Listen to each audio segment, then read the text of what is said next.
Shivling, all religious properties of Shivling. Shivling के सर्व धर्मीय गुण। शिवलिंग के अंदर ऐसे कौन से गुण पाए जाते हैं, ऐसी कौन सी शक्तियां पाई जाती हैं कि जिसके कारण शिवलिंग के आगे सभी धर्म के लोग नतमस्तक होते हैं। चारों वेदों से भी प्राचीन वेद रतनवेद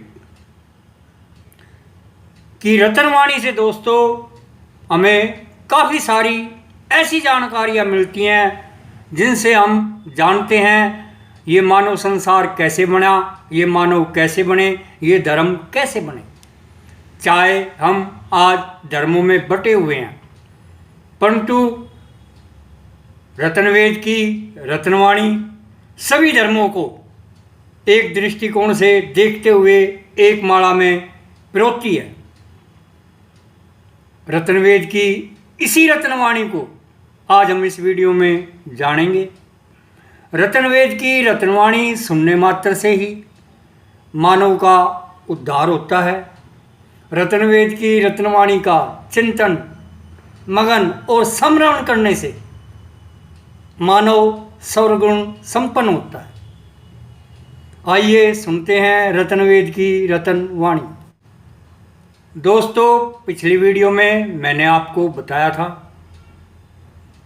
कि शिव को पाने के लिए, भगवान शिव को पाने के लिए जो उसका चिन्ह है, जो उसका प्रतीक है शिवलिंग, हमें उसको जानना होगा।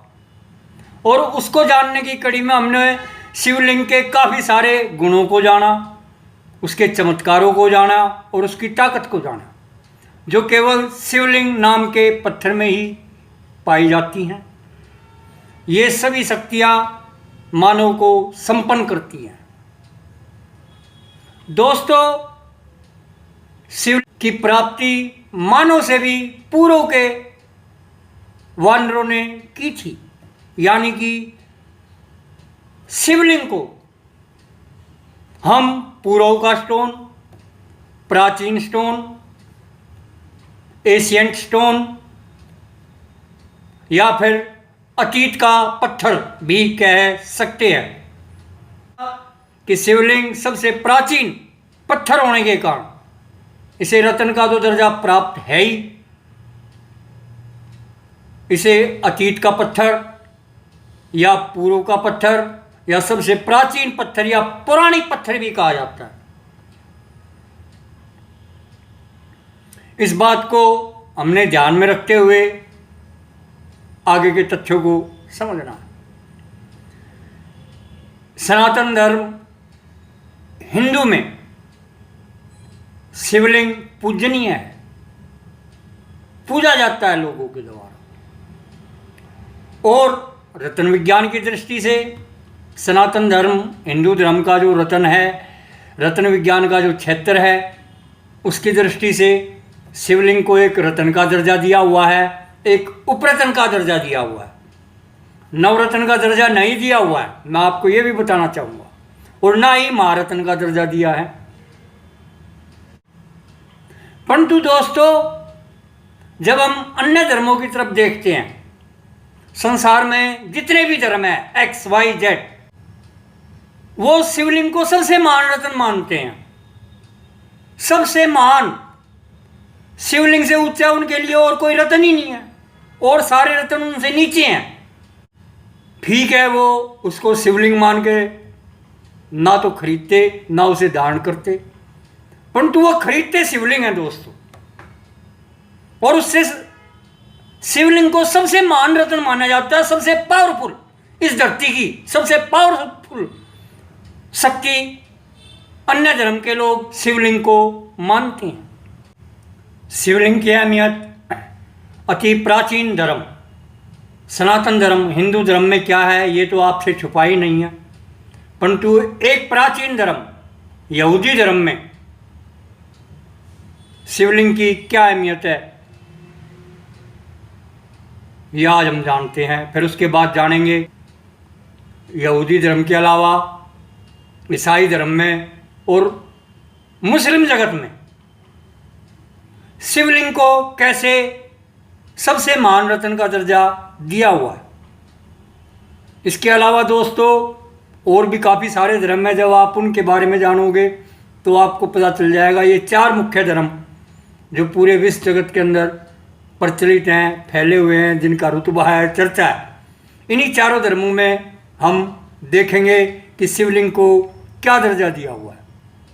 फिर मैं एक बार आपको बताना चाहूँगा, हिंदू धर्म के अंदर शिवलिंग को एक रत्न का दर्जा दिया हुआ है, एक उपरत्न का दर्जा दिया हुआ है, या नवरत्न का, या महारत्न का, या महान रत्न का दर्जा नहीं दिया है सनातन धर्म हिंदू धर्म में। परंतु अन्य धर्मों में शिवलिंग को महान रत्न का दर्जा दिया हुआ, सबसे महान रत्न का। अगर कोई शक्ति है तो वो उस शिवलिंग में वास करती है। जो महान शक्ति वो एक ईश्वर को जिसको वो मानते हैं, अगर वो एक ईश्वर कहीं है तो वो शिवलिंग के अंदर है, ऐसा उनका मानना है। इसी का वो अनुसरण करते हैं और इसी पे उनका समाज टिका हुआ है।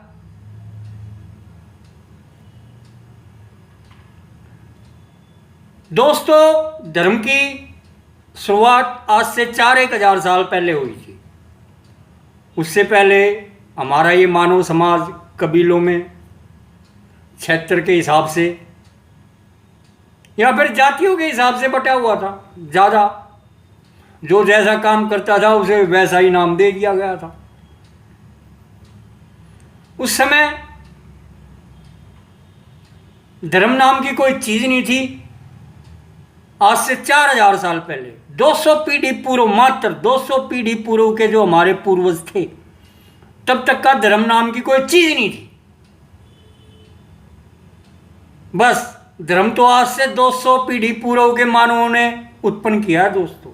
पहले तो आप ये जानिए, उससे पहले हो गए जो 1 लाख पीढ़ी तक के हमारे मानव हैं, वो शिवलिंग का इस्तेमाल करते हुए आ रहे थे।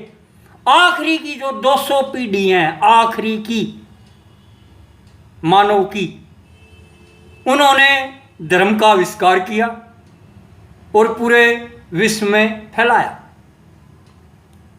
पहले तो आप यही जानिए, धर्म के प्रवर्तक जिसने विश्व में, पूरे विश्व में धर्म नाम की एक विचार को फैलाया, उस महान शख्सियत का नाम था इब्राहिम। यहूदी धर्म का प्रवर्तक। हाँ दोस्तों,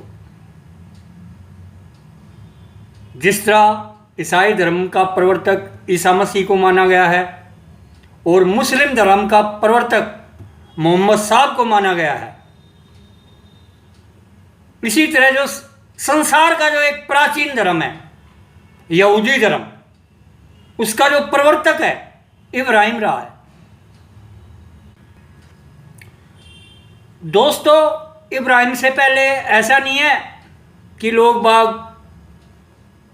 धार्मिक विचारों के नहीं थे, वो थे, परंतु उनके लिए देवता एक ही आदमी होता था जो उन पर राज करता था। वो कबीले का सरदार भी हो सकता था, मुखिया हो सकता था, या एक गांव का मुखिया कह लो, या फिर एक कस्बे का मुखिया कह लो, या एक जिले का मुखिया कह लो, एक शहर का मुखिया कह लो, वही देवता कहलाता था। सभी लोग उसी की पूजा करते थे और वो अपने आप को देवता घोषित करे हुए रखता था। दोस्तों ये हमारा इतिहास बताता है, इब्राहिम से पहले हमारी इस धरती पर जितनी भी सभ्यताएं पाई जाती थी, जैसे मिस्र की सभ्यता, मेसोपोटामिया की सभ्यता, हिंदुस्तान की सभ्यता के बारे में तो हमें अवशेष मिले हैं, उसे हम पढ़ तो पाए नहीं हैं। इसी तरह जो ये सबसे प्राचीन सभ्यताएं हैं, या फिर चाइना की सभ्यता, इनके अंदर जो राज करता था उस क्षेत्र का वासी वही देवता था। परंतु दोस्तों ये सिलसिला आसानी से चलता आ रहा था। इब्राहिम के दौर से जस्ट 100-200 साल पहले मेसोपोटामिया में कुछ ऐसी घटना घटी कि जो राजा लोग थे, जो उनकी संतान होती थी, उनको वो फिर देवता का पद मिल जाता था। देवता एक शक्तिशाली व्यक्ति को माना जाता है दोस्तों, और जनता भी राजा को सबसे शक्तिशाली मानती थी। इसी कारण वो उसे देवता मानती थी। परंतु कुछ हालात ऐसे हुए, जो वहाँ के राजा थे उनकी संतान कमज़ोर थी, या तो अपंग थी या किसी कारणवश वो कमज़ोर थी, परंतु परंपरा के अनुसार उन्हें देवताओं का दर्जा दे दिया गया, जिसके कारण प्रजाओं को काफ़ी नुकसान उठाना पड़ा, क्योंकि उनका जो देवता था, वो राजा था, वो अक्षम था। उसके अंदर कोई ना कोई शारीरिक दोष थे या कुछ दोष होने के कारण वो राजपाट ठीक से नहीं संभाल पाया और जनता में त्राही त्राही मची। और जो वहाँ उस टाइम पे जो बुद्धिजीवी थे, उन्हीं बुद्धिजीवियों में से एक बुद्धिजीवी निकला इब्राहिम। इब्राहिम ने इसका विरोध किया। इब्राहिम कौन था, पहले तो ये समझिए दोस्तों। जब उसने विरोध किया उस टाइम तो वो जवान था, एक हट्टा कट्टा, परंतु उसको ये जब ये विचार आया कि ये सब गलत है, किसी कमजोर व्यक्ति को भी देवता मान लेना,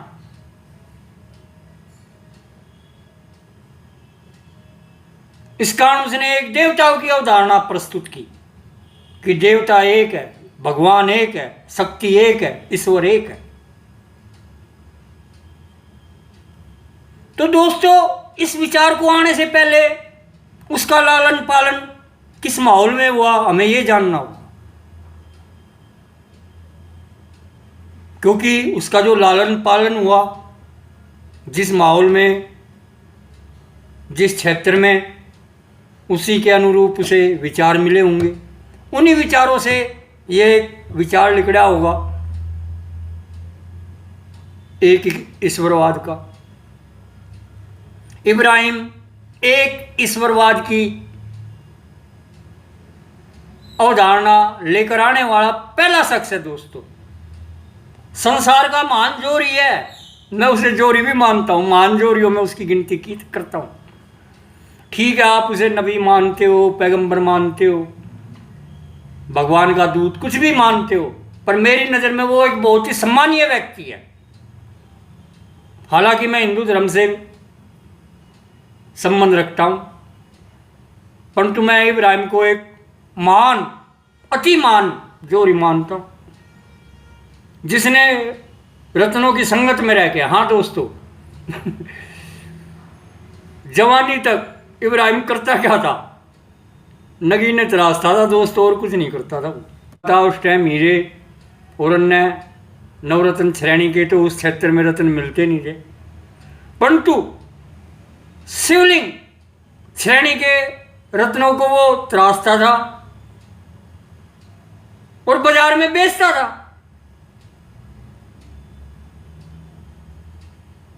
पच्चीस 30 साल की उम्र तक का उसने यही काम किया दोस्तों। उसके बाप ने तो पूरी उम्र किया था और उसके दादा ने भी पूरी उम्र किया था ये काम। पत्थरों को तराशते थे और बेचते थे। तो उस टाइम शिक्षा दीक्षा यही होती थी, जो जो कार्य कर रहा होता है उसी की बच्चे को शिक्षा दे दी जाती थी। 4-5 साल की उम्र में बिठा दिया जाता था, आजा बेटा बैठ जा, ये काम कर। और 30-35-40 साल की बुढ़ापे तक का उसे वही काम करना पड़ता था। तो इब्राहिम भी रत्न तराशता तराशता रत्नों के बीच में, शिवलिंग की शक्तियों के बीच में बड़ा पड़ा हुआ था। उसे ज्ञान था तो रत्नों का ज्ञान था, और वो बहुत बड़ा व्यापारी भी था दोस्तों। हाँ, बहुत बड़ा व्यापारी था हीरे जवाहरातों का इब्राहिम। और दोस्तों, वो जो शिवलिंग श्रेणी के रत्न है, उनको अतीत का पत्थर या कह लो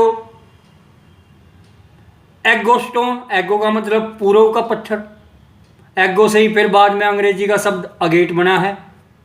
मैं आपको ये बताना चाहूँगा, अगेट स्टोन के नाम से जो आज हम वैरायटी देखते हैं जेम स्टोन के अंदर, वो सारे शिवलिंग हैं। और ये सारे प्राचीन पत्थर हैं, ईसाई धर्म में भी, यहूदी धर्म में भी, और मुस्लिम जगत में भी। तो दोस्तों, जो इब्राहिम था वो शिवलिंग नामक के जो पत्थर होते थे, उन पत्थरों को पूर्व का पत्थर, प्राचीन पत्थर, अतीत का पत्थर, अतीत से ही दोस्तों हकीक बना है और हकीक शब्द बना है जो आज के दिन प्रचलित हैं। जितने भी आप हकीक देखते हो, चाहे वो सुलेमानी हकीक हो, चाहे वो जजेमानी हो, चाहे वो यमनी हकीक हो, पितूनिया हो, कोई भी हकीक है, XYZ, वो सारे शिवलिंग हैं दोस्तों। ये सारे के सारे शिवलिंग हैं, इनके अंदर शिवलिंग के गुण पाए जाते हैं। और दोस्तों, इब्राहिम अकीक की, अगेट की मालाएं धारण करता था, देश विदेश में इन रत्नों का कारोबार करता था, और एक खुद स्वयं संतरास भी था, वो इन पत्थरों को तराशना भी जानता था।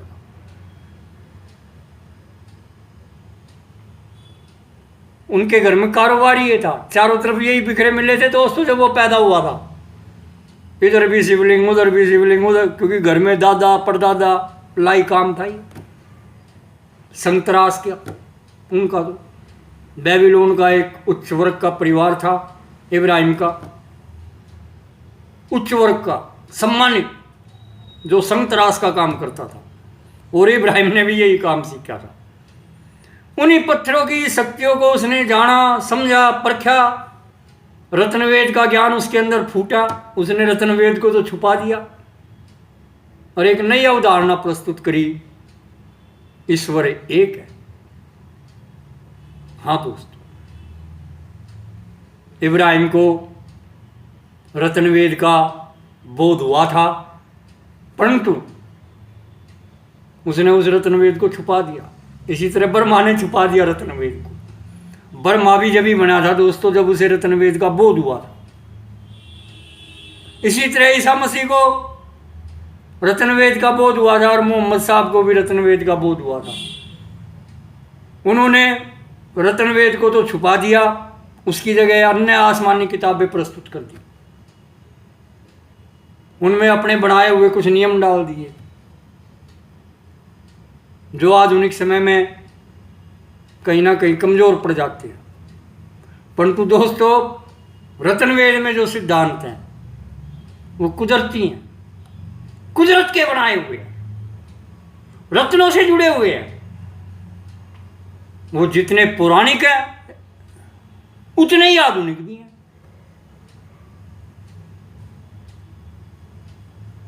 अगर रत्नवेद की वाणी जग में फैला दी जाए तो जितनी भी आसमानी किताबें हैं ये सब ही फीकी पड़ जाएंगी। रत्नवेद की ऐसी वाणी है जिसने मानव संसार बनाया। रत्नवेद में दोस्तों, इस भगवान ने 3 संसार बनाए हैं। भगवान ने 3 संसार बनाए हैं, खनिज जगत, वनस्पति जगत और जीव जंतु जगत। पर रत्नों ने 4था संसार बनाया है, मानव संसार, जिस संसार में आप रहते हो। देखो अपने चारों तरफ, आपकी नजरों में जितनी भी चीजें आती हैं ये सभी चीजें भगवान नहीं बनाता। आप अपने इर्द गिर्द देखिए, कोई भी चीज देखिए, 99% जो चीजें आपके इर्द गिर्द फैली हुई है इन्हें दोस्तों भगवान नहीं बनाता। ये आपका संसार। इन चीजों को बनाता कौन है? इन चीजों को रत्न बनाते हैं, उपरत्न बनाते हैं, नवरत्न बनाते हैं, महारत्न बनाते हैं। रत्नवेद की यही वाणी है। जो ये मानव संसार बना हुआ है ये रत्नों ने बनाया। परंतु जो धर्म के प्रवर्तक हुए उन्हें रत्नवेद का तो बोध हुआ, परंतु उन्होंने रत्नवेद की रत्नवाणी को छुपा के अपनी किताब निकाल दी, जिसे बोला ये आसमानी किताब है, ये पूजनीय, और आज है भी पूजनीय।